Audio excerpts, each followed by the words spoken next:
তখন আল্লাহর কসম আমার মনে হচ্ছিল যে এখন মনে হয় প্লেনটা ভেঙে পড়ে যাবে আসমান থেকে। যেদিন এই 25 ডিসেম্বর ছিল ওই দিন আমি আবার এয়ারে ফ্লাইও করছিলাম, সম্ভবত কক্সবাজার যাচ্ছে প্রোগ্রাম। তো দেখি যে বিমানের মধ্যেই বলা শুরু করলো যে লেডিস এন্ড জেন্টলম্যান, হ্যাঁ ladies and gentleman, welcome to our flight, এগুলো বলছে। বলার পরে বলছে যে মেরি ক্রিসমাস, সবাইকে ক্রিসমাসের আন্তরিক শুভেচ্ছা। তখন আল্লাহর কসম আমার মনে হচ্ছিল যে এখন মনে হয় প্লেনটা ভেঙে পড়ে যাবে আসমান থেকে, কারণ আমি একটা জানি।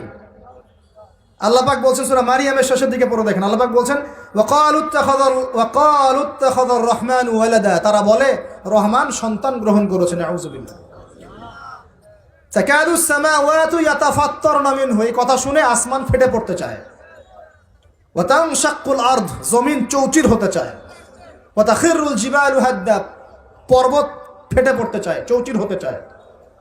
সুবহানাল্লাহ। লাকাদ জিতুম শাইআন ইদ্দা, তোমরা একটা চরম রকম ভয়ঙ্কর মিথ্যা প্রতারণাপূর্ণ কথা নিয়ে এসেছো।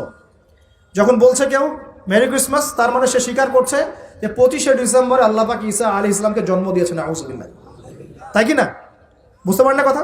আর আমরা নামাজে বলছি লাম ইয়ালিদ ওয়া লাম ইউলাদ কুল হুয়াল্লাহু আহাদ আল্লাহুস সামাদ। লাম ইয়ালিদ, তিনি কাউকে জন্ম দেন নাই, ওয়া লাম ইউলাদ, তাকেও কেউ জন্ম দেয়নি, ওয়া লাম ইয়াকুল লাহু কুফুয়ান আহাদ। একবার এই সূরা পড়লে কোরআনে 3 ভাগের 1 ভাগ পড়ার নেকি হয়ে যায়। 3 বার পড়লে 1 খতম কোরআনের নেকি হয়ে যায়। এমনি এমনি হয় না, কারণ কোরআনের 3 ভাগের 1 ভাগ হচ্ছে আল্লাহর তাওহীদ। কোরআনের 3 ভাগের 1 ভাগ কি? আল্লাহর তাওহীদ। এই যে 3 ভাগের 1 ভাগ। আর 1 ভাগ হচ্ছে হুকুম আহকাম, কি করবে কি করবে না।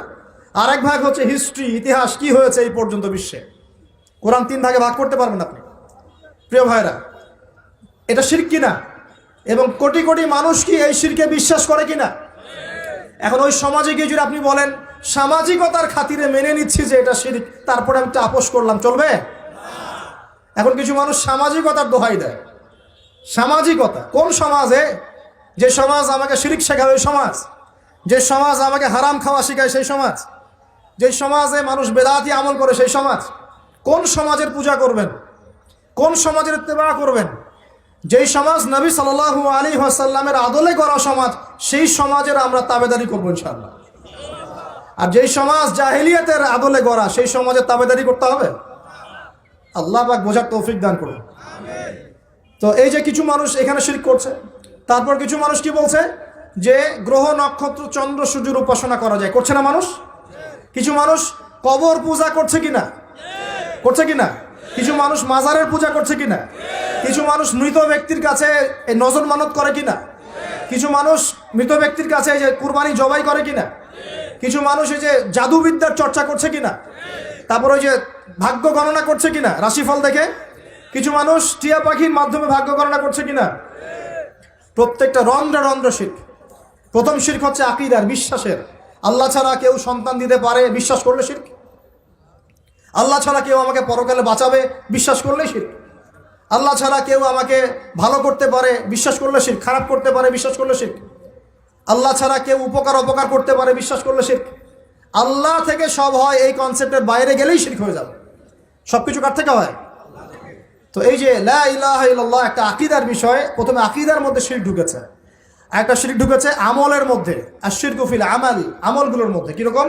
এই যে আল্লাহ বাদ দিয়ে অন্য কাউকে সেজদা করা, আল্লাহ বাদ দিয়ে অন্য কারোর জন্য নজর মানত করা, আল্লাহ বাদ দিয়ে অন্য কারোর জন্য যে আপনি কুরবানি করছেন, হ্যাঁ আল্লাহ ছাড়া অন্য কারোর কাছে দোয়া করছেন, সবই শিরক।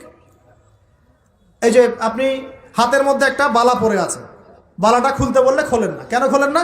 আপনার ধারণা এটা খুলে ফেললে আপনার ক্ষতি হবে, রোগ আর ভালো হবে না। এই যে আকীদা, শিরকি আকীদা, শিরকি আকীদা, টাটকা শিরকি আকীদাটা যদি মনে করেন যে এটা খুললে, এই যে আংটি একটা পরেছেন মনে করেন, এই নিয়াতে পরে থাকেন যে এই আংটি পরার পরে আমার রোগ ভালো হবে, টাটকা শিরক এটা। এমনি যদি পড়েন সৌন্দর্য বর্ধনের জন্য পড়েছি, কোনো সমস্যা নাই, ইন্নামাল আমালু বিন্নিয়াত।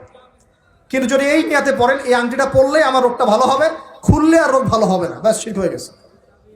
তারপরে বিয়ে হচ্ছে না, তাবিজ করতেছে, তাবিজ করলে বিয়ে হবে, শিরক হয়ে গেল। আবার একজন একজনকে ভালোবাসে, অবৈধ ভালোবাসা, বৈধটা না অবৈধটা। এখন তার আবার বিয়ে ঠিক হয়েছে এক জায়গায়, এই বিয়ে সে ভাঙাবে, কবিরাজের কাছে গিয়ে বিয়ে ভাঙানি করতেছে, চালাচালি করতেছে, নকশা আঁকতেছে, করে না? স্বামী স্ত্রীর কথা শোনে না, স্ত্রী চলে গেছে কবিরাজের কাছে, গিয়ে বলছে আমার স্বামী আমার কথা শোনে না, তাবিজ করবো, তাবিজ দেন। স্বামী ঘুমায়, বালিশের নিচে দেখে তাবিজ। আছেন এরকম কুফরি কালাম? সবই সে